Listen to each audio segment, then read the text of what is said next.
18व्या लोकसभेच्या अध्यक्षांची निवड उद्या होणार आहे। लोकसभा अध्यक्षपदाच्या निवडणुकीसाठी रालोआकडून माजी लोकसभा अध्यक्ष ओम बिर्ला यांनाच पुन्हा संधी देण्यात आली असून त्यांनी आज आपला उमेदवारी अर्ज दाखल केला।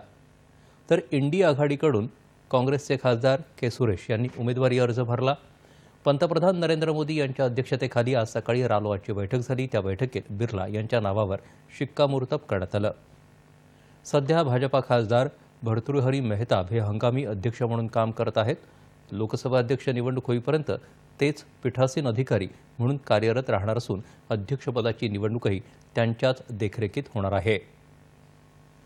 लोकसभेचं उपाध्यक्षपद विरोधी पक्षाला दिल्यास अध्यक्षपदाच्या रालोआच्या उमेदवाराला विरोधक पाठिंबा देतील असं काँग्रेस नेते राहुल गांधी यांनी आज सकाळी पत्रकारांशी बोलताना म्हटलं होतं।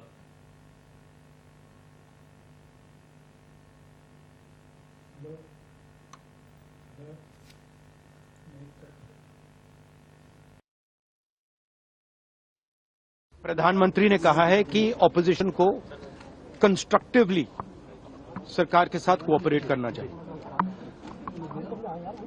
ऑपोजिशन ने क्लियरली कहा है, राजनाथ सिंह जी का खारगे जी को फोन आया,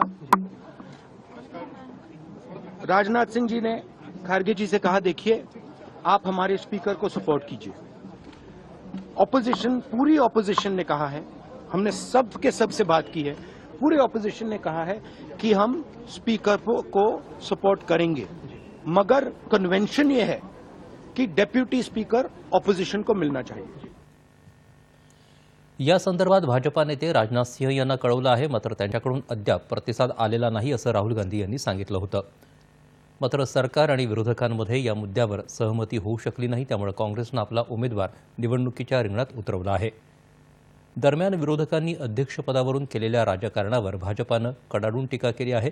तर लोकसभा अध्यक्षपदाची निवड एकमतानं बिनविरोध झाली असती तर लोकसभेच्या परंपरेचं पालन झालं असतं अशी प्रतिक्रिया पियुष गोयल यांनी दिली आहे।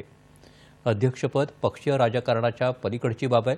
या पदाच्या बाबतीत देवघेवीचा व्यवहार करण्याची काँग्रेसची भाषा आणि भूमिका योग्य नाही असं संसदीय कामकाज मंत्री किरेन रिजिजू यांनी म्हटलं आहे।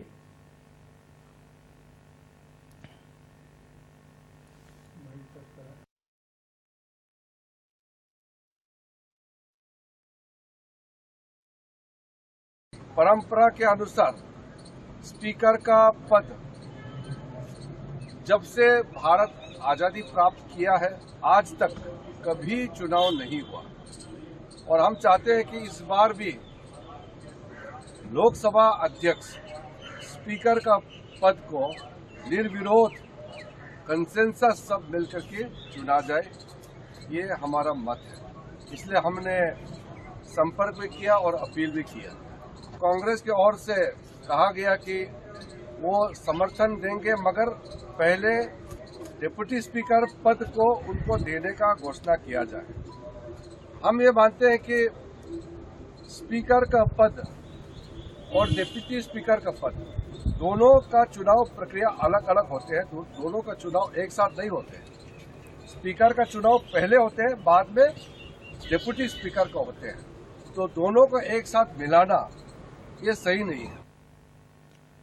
दरम्यान उद्या होणाऱ्या अध्यक्षांच्या निवडणुकांच्या वेळी सर्व सदस्यांनी हजर राहावं असा पक्षादेश काँग्रेसनं जारी केला आहे।